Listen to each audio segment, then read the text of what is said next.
Hi, today I'm having a go at photographing grey wagtails, and this is a very attractive spot for them.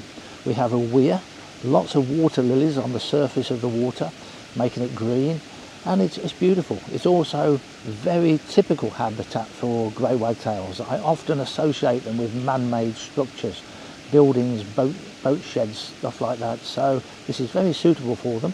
And so far the light's been pretty good too. I don't want the sun to shine. Grey wagtails have got this very pale yellow colour to them, and it's very easy to burn out those yellow colours. So it's cloudy bright at the moment, it's been cloudy dull as well, but it's far better than sunlight. I'm expecting all the best pictures to be taken where the water is just falling over the edge, and I want to include those lilies to put some greenery into the picture. Ideally, I'd like to be a little lower down as well, but that's going to get very uncomfy. We'll see how it works from this height first. A few birds to keep me entertained while I'm waiting, a coot. And he started to show an interest in something in the water, which I couldn't make out at first. Here it is. It's a crabapple. He was interested in it, but had no idea how to eat it or capture it.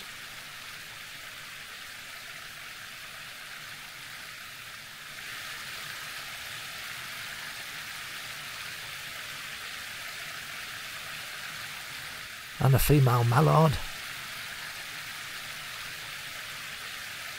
and just briefly a mandarin duck came past.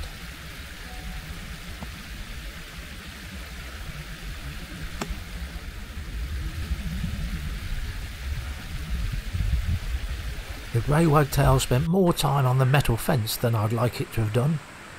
Not very pretty there.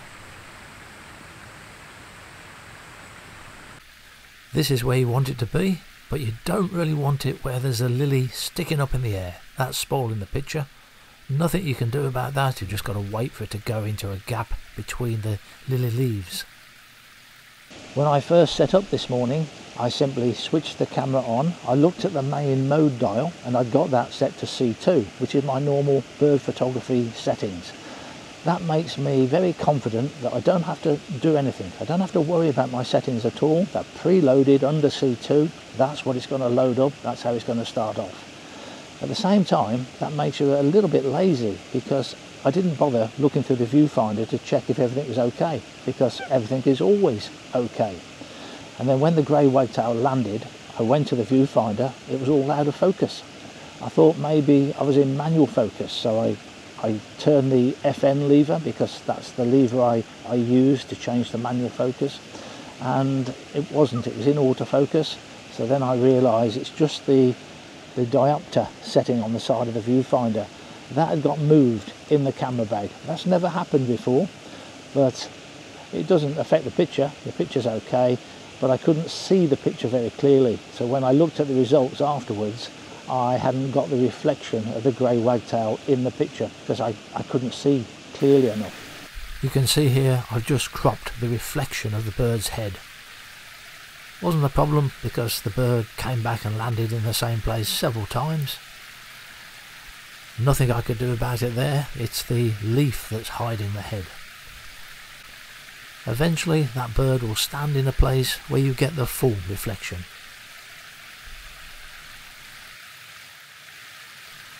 I think this bird does remarkably well to be able to stand up on that slope. I'm sure if I was standing there it would be very slippy.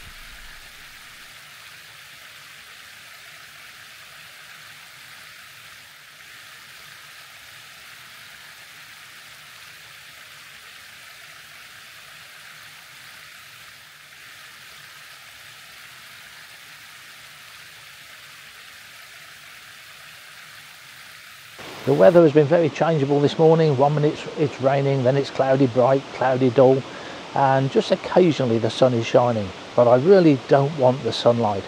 But this is a very good example of where there's an advantage to shooting raw files.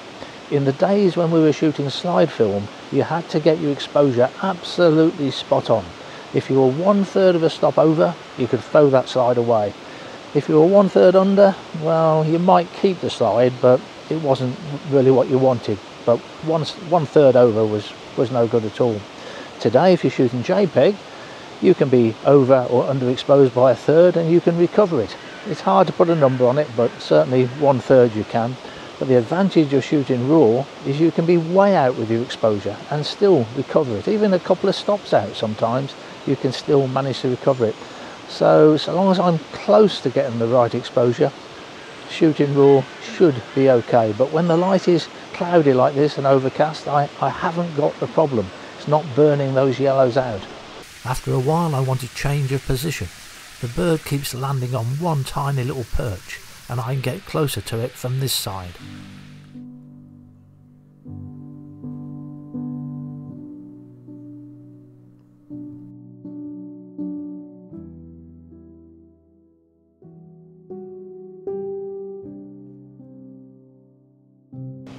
I thought I might be a bit too close to that stick, but he came on it very quickly.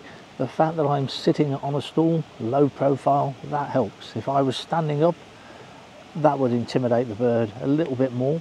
I've been using this today, the Atmos Ninja 5 I think it is. So this can record to a solid state drive all the film that I'm taking, all the stills pictures. I really don't like it, and I really don't see the point of it. The only thing I found it useful for is when I'm making a YouTube film and I want to show all the menus. That's the best way to do that, rather than actually photograph the rear screen, which is what I did in the early days. But for actual filming and photography, I don't really see the point. It's just a larger screen than the one that's on the camera, and if you really want to see if it's sharp, you want to go to the viewfinder where it's magnified. Well, you can't. The viewfinder's not active when this is plugged in. Just the rear screen and this screen on top. So I always wonder why people use these.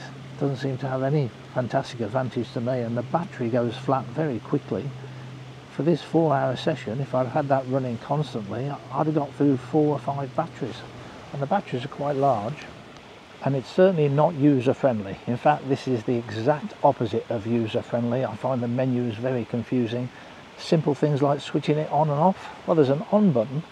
That's how you switch it on, and it's a recess button. It's not easy to accidentally knock it. But when you want to switch it off, you can't just press that button. It only switches it on. So to switch it off, you've got to go into the menus, and I can never remember where to get into the menus. It's several key presses to get there. So whenever I want to switch it off, I take the battery out. How unuser friendly is that? Fortunately, that's quite quick to do. I just press this button and that's it, the battery's out, I'll switch it off. There must be a much simpler version of one of these. So now it's raining, which means it's cloudy dull. Bit more difficult to get the shutter speed you want, and the exposure can become more tricky as well. The water has gone very silvery coloured, reflecting the clouds above it. So I have to overexpose that picture quite a large amount to get the bird to the correct exposure. So let's look at that using the Ninja device. I have the option of including all the menu settings we've got there, or I can switch those off, but we'll keep them on here. You can see here I'm overexposed by 2.7 stops. To get the correct exposure on that bird, I've had to overexpose a long way. Now we're reducing the exposure. We've come down to normal now, no compensation at all. You can see the bird is almost a silhouette. That's because of all that silvery water behind it. So I'm overexposing again. I get to +3 stops, and I think that's just a touch over, so back down to 2.7 stops. That's an example of quite an extreme overexposure, and I perhaps wouldn't normally do it because I'm not a great fan of high key silvery backgrounds. I like colour in my pictures. Thanks for watching.